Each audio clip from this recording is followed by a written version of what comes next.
안녕하세요. 새로운 한 주도 주님과 온전히 동행하는 그런 한 주가 될 수 있기를 예수님의 이름으로 축복합니다.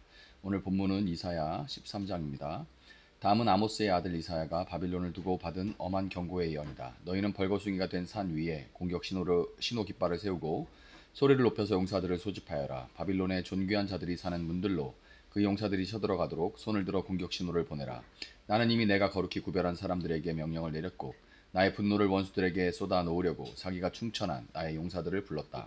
저 소리를 들어보아라. 산 위에서 웅성거리는 소리다. 저 소리를 들어보아라. 무리가 떠드는 소리다. 저 소리를 들어보아라. 나라들이 소리치고 나라들이 모여서 떠드는 소리다. 만군의 주님께서 공격을 앞두고 군대를 검열하실 것이다. 주님의 군대가 먼 나라에서 온다. 하늘 끝 저 너머에서 온다.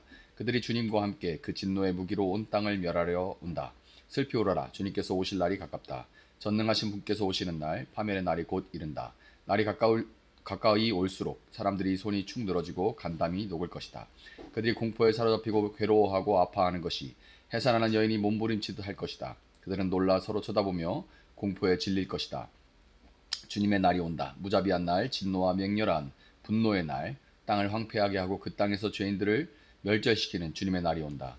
하늘의 별들과 그 성자들이 빛을 내지 못하며 해가 떠도 어둡고 달 또한 그 빛을 비치지 못할 것이다. 내가 세상의 악과 흉악한 자들의 악행을 벌하겠다.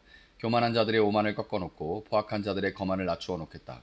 내가 사람들의 수를 순금보다 희귀하게 만들고 오빌의 금보다도 드물게 만들겠다. 하늘이 진동하고 땅이 흔들리게 하겠다. 만군의 주님께서 진노하시는 날에 그 분노가 맹렬히 불타는 날에 이 일이 이루어질 것이다. 바빌론에 사는 외국 사람들은 마치 쫓기는 노루와 같이 모으는 이 없는 양떼와 같이 각기 제 민족에게로 돌아가고 제 나라로 도망칠 것이다. 그러나 눈에 띄는 자마다 모두 창에 찔리고 잡히는 자마다 모두 칼에 쓰러질 것이다. 그들의 어린 아이들은 그들이 보는 데서 메어 쳐져 갈기갈기 찢어지고 그들의 집은 약탈을 당하며 그들의 아내는 강제로 추행을 당할 것이다. 내가 메대 사람들을 불러다가 바빌론을 공격하게 하겠다. 메대 군인들은 은 따위에는 관심도 없고 금 같은 것도 좋아하지 않는다. 그들은 활로 젊은이들을 쏘아 갈기갈기 찢어 죽이며 갓난아기를 가엾게 여기지 않고 아이들을 불쌍히 여기지 않는다. 나라들 가운데서 가장 찬란한 바빌론, 바빌로니아 사람의 영예요. 자랑거리인 바빌론은 하나님께서 멸망시키실 때에 마치 소돔과 고모라처럼 될 것이다. 그곳에는 영원토록 사람이 살지 못하며 오고 오는 세대에도 사는 사람이 없을 것이다.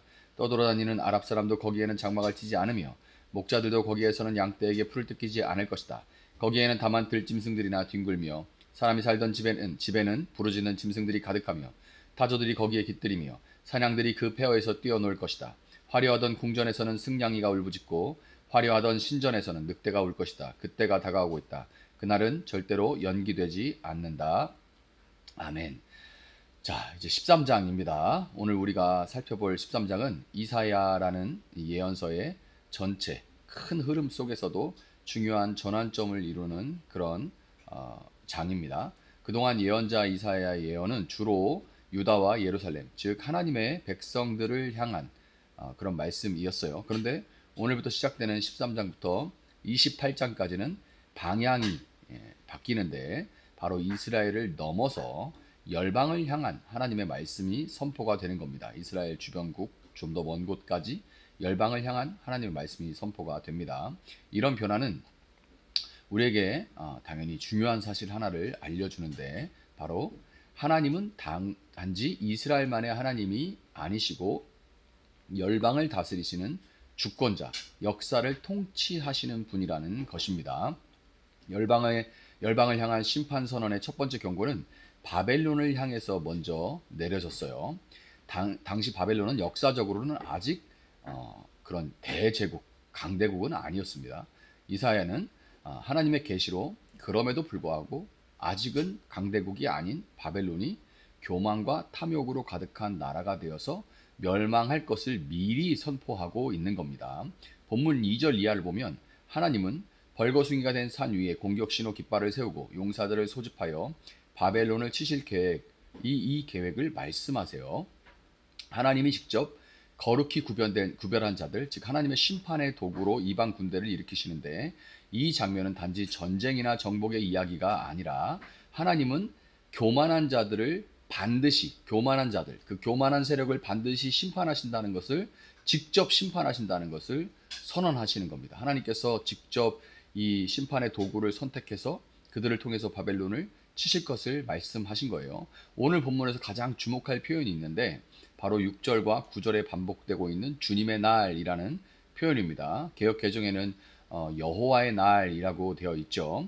여호와의 날은 단순히 어떤 역사적인 날, 어떤 사건이 아니라 하나님께서 직접 세상에 개입하시는 날, 죄와 교만을 심판하시고 하나님의 공의가 만천하에 드러나는 그런 날을 여호와의 날이라고 합니다. 6절은 그날에 슬피 울지어다 라고 말하는데요. 이것은 그날이 인간의 힘이나 어떤 지혜로 피할 수 있는 그런 날이 아니기 때문에 그래요.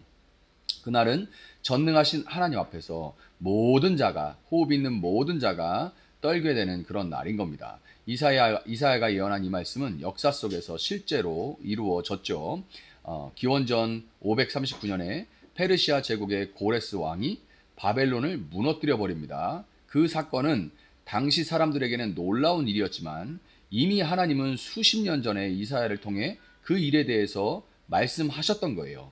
이미 한번 이렇게 말씀대로 성취된 이 말씀은 여기서 멈추지 않는데 이사야 13장 후반부에 해와 달이 빛을 내지 않고 별들이 떨어진다 하는 이 장면은 바벨론의 멸망 자체를 넘어서 물론 전쟁 가운데 막 그 전쟁의 포화와 전쟁의 먼지 막 이런 것들로 막 그 흙먼지 이런 걸로 해와 달이 다 가려져 버리는 그런 상황을 먼저는 가리키지만 그것을 넘어서 바벨론 멸망을 넘어서 종말의 심판을 암시하고 있는 겁니다. 이 장면이 종말의 심판을 암시한다는 것은 동일한 장면이 요한 계시록에도 반복되어서 등장한다는 것을 통해 확실해지죠. 특히 계시록 18장에서는 이렇게 선포합니다.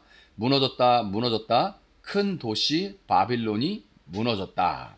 바빌론은 단지 이 옛 제국의 이름만이 아닌 거예요. 그것은 하나님 없이 교만하게 살아가는 세상 전체를 가리키는 단어인 것입니다. 세상의 탐욕, 우상, 불의, 교만이 쌓인 모든 것들이 결국에는 무너지게 되어 있다라는 말씀인 겁니다. 여러분, 이 모든 심판의 중심에 예수 그리스도께서 계세요. 하나님은 모든 심판의 권한을 예수님께 맡깁니다. 요한복음 5장 22절은 이렇게 말씀합니다. 아버지께서는 아무도 심판하지 않으시고 심판하는 일을 모두 아들에게 맡기셨다. 아멘. 예수님의 초림, 처음 오심, 그분이 처음 오셨을 때는 우리를 구원하시는 어린 양으로 오셨지만 예수님의 재림, 그분이 다시 오실 때는 공의로 세상을 심판하시는 심판주로 예수님이 오십니다. 그러므로 우리 믿는 자들은 이 여호와의 날을 두려움으로만 바라볼 필요는 없습니다.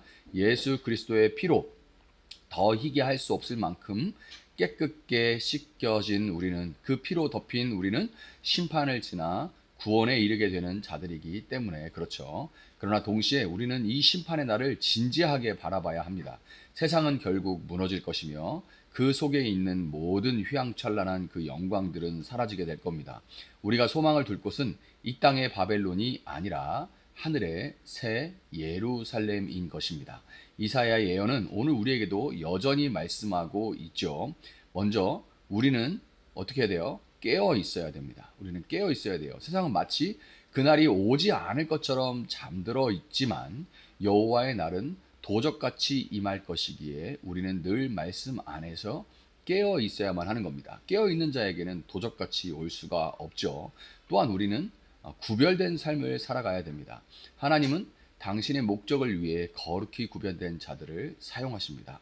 오늘 우리는 그리스도 안에서 구별된 자들로 부름을 받았습니다. 세상의 이 가치에, 바벨론의 가치에 휘둘리지 않고 하나님의 거룩하심을 따라서 하나님 나라의 백성으로 살아가야만 합니다. 마지막으로 우리는 잊지 말아야 할 것이 있죠. 우리는 복음을 전해야 합니다. 아직도 이 바벨론 안에 있는 많은 사람들이 심판의 날, 그 여호와의 날이 다가오고 있음을 알지 못하기 때문에 그들에게 복음을 전하는 것이 우리에게 맡겨진 사명이라는 것. 복음이 무엇입니까? 그날이 도적같이 온다 해도 예수 그리스도의 보혈로 씻김 받은 자들은 절단코 이 심판에 두 번째 심판에 이르지 않는다라는 그 소식이 복음인 것입니다. 그 복음을 전하는 것이 우리의 사명인 거죠. 바벨론 심판의 날, 주님이 다시 오시고 세상에 끝나는 그날은 반드시 옵니다. 그날에 저와 여러분이 두려움이 아니라 소망으로 회피가 아니라 또 회피하고 부정하고 하는 것이 아니라 준비된 마음으로 잠잠함이 또한 아니라 복음을 전하는 열정으로 다시 오시는 예수님을 맞이할 수 있는 저와 여러분이 될 수 있기를 예수님의 이름으로 축복합니다. 잠시 기도하겠습니다. 사랑하신 하나님 감사합니다. 이사야 13장을 보았습니다. 이제 이사야가 28장까지는 열방을 향한 하나님의 심판에 대해서 다룰 텐데 하나님 그때의 열방을 향한 심판은 단지 그 시대의 이스라엘 주변국들을 향한 심판만이 아니라 이제 지금 이미 임하고 있는 심판 또 앞으로 임하게 될 심판 그리고 마지막 날 온전하게 매듭지어질 그 심판을 미리 보여주는 것임을 우리가 알게 되었습니다. 하나님 이 세상은 영원할 것 같고 이 세상은 우리를 미혹하고 또 우리를 두렵게 하지만 그러나 하나님